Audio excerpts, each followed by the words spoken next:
자, 여러분 안녕하세요. 알파 오메가입니다. 오늘 미국 소식 한번 간단하게 전해드려 보겠습니다. 자, 4월 8일 장 마감됐고요. 어제보다는 좀 나은 상황입니다. 어제 지금 며칠 동안 계속 하락을 했었죠. 그런데 오늘 드디어 조금씩 반등을 하는 모습을 보였는데, 특히 나스닥 같은 경우에는 거의 여기서 시작해갖고 여기서 끝났어요. 거의 뭐 그냥 보합이었다라고 보시면 좋을 것 같고, 그 외에 다우존스랑 S&P 500은 조금씩 상승을 했다라고 이제 보시면 좋을 것 같습니다. 자, 기름값은 살짝 올라서요. 배럴당 96.95달러를 기록했다라고 참고하시고요. 자, 지금 핀비즈 앱을 보면요, 지금 어제랑은 조금 많이 다르죠. 어제 한 요 정도 반을 나눠가지고, 여기가 굉장히 시뻘겠죠. 이틀 연속. 그런데 오늘은 조금 진정된 모습을 보였다. 그리고 그 반대쪽에 있는 섹터는 오늘도 상당히 좀 괜찮았다라고 보입니다. 이렇게 좀 보시면 좋을 것 같아요. 자, 첫 번째 뉴스를 좀 전해드리겠습니다. 휴렛패커드 있죠. 우리 거의 대부분 많은 분들이 아실 텐데, 이게 17%가량 올랐는데, 그 이유가 이제 버크셔 해서웨이에서 얘네들 지금 주식을 굉장히 대량으로 매수를 했기 때문에 HP가 올라갔다라고 이제 기사가 나왔습니다. 자, 그래서 버크셔 해서웨이에서 지금 4.2 빌리언에 대한 그 주식을 샀다라고 얘기를 하고 있고요. HP의 그 주식 중에 거의 11.4%를 이제 소유하게 되었다라고 얘기를 하고 있습니다. 그러면서 에버코어 ISI의 그 애널리스트인 그 에미 씨가 뭐라고 했냐면요. 그 워런 버핏이 굉장히 이 HP에 대해서 긍정적으로 보고 있다라고 얘기를 합니다. 뭐 그들이 하고 있는 전략 혹은 그런 가치를 보고서 이제 투자를 한 거겠죠. 그러면서 HP가 지금 거의 17%가량 올랐다라고 이제 얘기를 합니다. 자, 그러면서 HP의 지금 그런 커런트 밸류를 보면 뭐 PER 아니면 PER이겠네요. PER이 한 7에서 8배 정도 되고, 그다음에 프리 캐시 플로우가 13에서 14% 정도 이제 나오고 있는 굉장히 괜찮은 회사다라고 얘기를 했죠. 그다음에 심지어 이 회사가 굉장히 대량으로 바이백 프로그램을 실행을 하고 있다. 자사주를 매입을 해서 그 주주의 그런 좀 주주를 좀 친화적인 그런 기업이다. 이것들을 봤을 때 굉장히 여러 특성들이 워런 버핏이 굉장히 좋아하는 그런 기업이기 때문에 이거 매수하는 거 말이 된다라고 얘기를 하고 있습니다. 지금 워런 버핏 그 버크셔 해서웨이에서 매수를 한 타이밍을 보면요. 지금 이게 10년짜리 차트인데 뭐 이렇게 막 훅 내려갔다고 산 게 아니라 그냥 좋으면 그 자리에서 사버리는 그런 모습을 보여주고 있고, 지금 1년 지금 거의 최고가에 지금 와 있다라고 이제 보여집니다. 그리고 최근에 이제 어닝을 한번 보면요. 뭐 EPS도 그렇고 레비뉴도 그렇고 뭐 시장 예상치보다는 조금 더 잘 나왔던 모습을 보였다. 참고하시고, 그 디비던드, 그러니까 그 뭐랄까 디비던드 뭐죠? 배당금도 현재 지금 11년 연속으로 그 상장을 시켜주는 뭐 그런 이렇게 좋은 모습을 보여주고 있었다라고 이제 보여지고 있습니다. 참고하시면 좋을 것 같아요.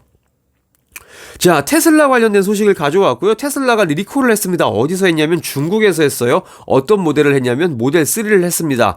자, 중국에서 지금 테슬라가 총 12만 7천여 대의 모델 3를 리콜을 한다라고 얘기를 합니다. 왜 그러냐면요. 지금 그 반도체 관련된 부품이 오작동을 할 수 있기 때문에 리콜을 진행한다라고 얘기를 했습니다. 그러면서 요거 어떤 차량이냐면 2019년부터 2022년도 1월까지 판매된 3만 4천 대. 그러니까 미국에서 만들었던 어디서 만들었던 해서 중국으로 수입된 3만 4천 대, 그리고 중국에서 만든 9만 3천 대에 대해서 리콜을 시행을 하겠다라고 얘기를 하고 있습니다. 그래서 이 리콜은 베이징이랑 상하이 공장에서 이제 맡게 될 것이고 업그레이드를 할 거다. 근데 이제 이 자동차를 공장으로 직접 다 가져와서 리콜을 하는 건 아닌 것 같아요. 여기 보시면 리콜은 무료이고 OTA 테크놀로지를 통해서 이제 리콜을 한다. 그러니까 클라우드에서 약간 자동차로 어떤 소프트웨어를 다운로드 받아서 이렇게 해서 업그레이드하는 리콜을 진행을 한다라고 얘기를 하는 것 같아요. 이런 걸로 봐서는 뭐 리콜도 굉장히 좀 쉽게 이루어질 것 같고,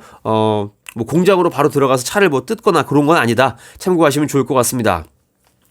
자, 테슬라 뉴스가 또 하나가 나왔어요. 가격을 또 올리겠다라고 지금 발표를 했습니다. 뭐 다른 나라는 아니고 미국에서만 일단은 모델 3에 대해서 롱레인지는 1,500불, 그 다음에 퍼포먼스는 1,000불 정도가, 이거 뭐야, 소파이? 스탁, 오케이. 알겠습니다. 일단은, 자, 테슬라가 지금 모델 3의 롱레인지와 퍼포먼스의 가격을 미국에서 다시 한번 올린다라고 얘기를 하고 있습니다. 그래서 모델 3는 54,400에서 55,900으로, 모델 3 퍼포먼스는 61,990에서 62,990으로 올릴 것이다라고 얘기를 했고요. 뭐 중국이나 뭐 다른 나라에서는 올릴 것이다라고 아직 말은 하지 않았다. 참고하시면 좋을 것 같습니다.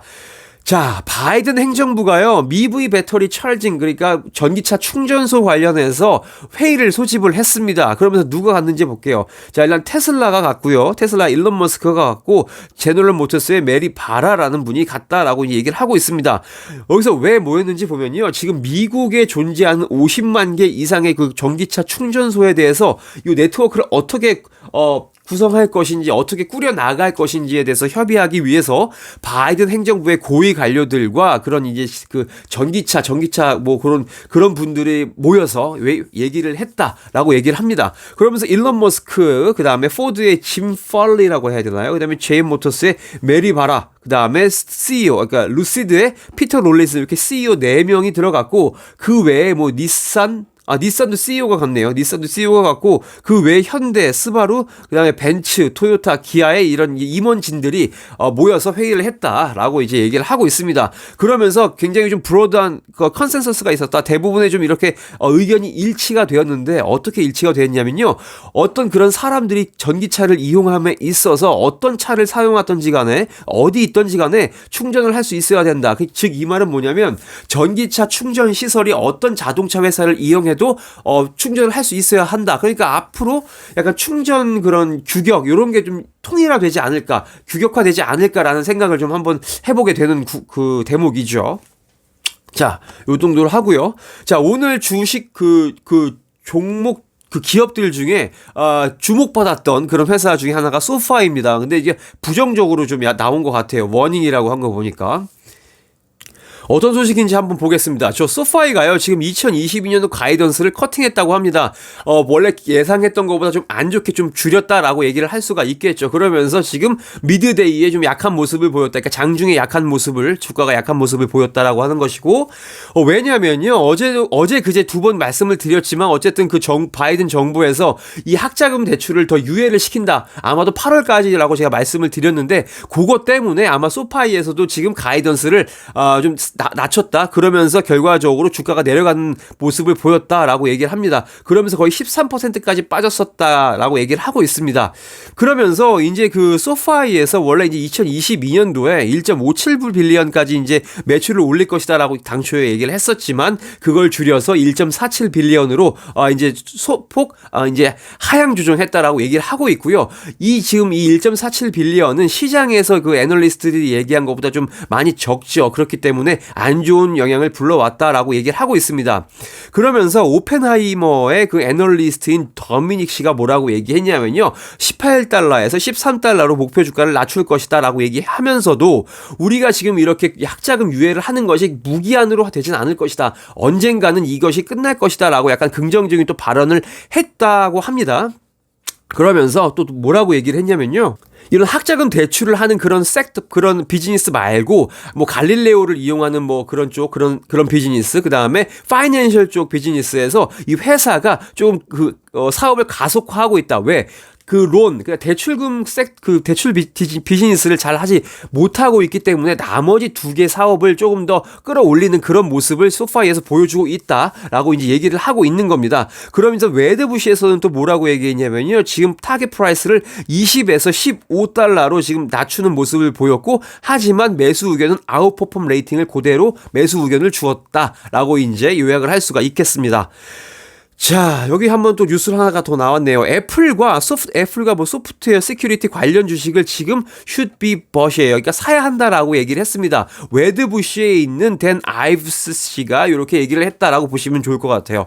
그러면서 뭘 사야 되냐라고 이제 얘기를 했냐면요, 이분이 애플, 뭐 오라클, 그다음에 사이버 시큐리티 관련된 주식, 예를 들어서 펠로알토 네트워크스 혹은 G스케일러를 지금 우리가 사야 한다, 공격적으로 사야 한다라고 심지어 얘기를 했습니다.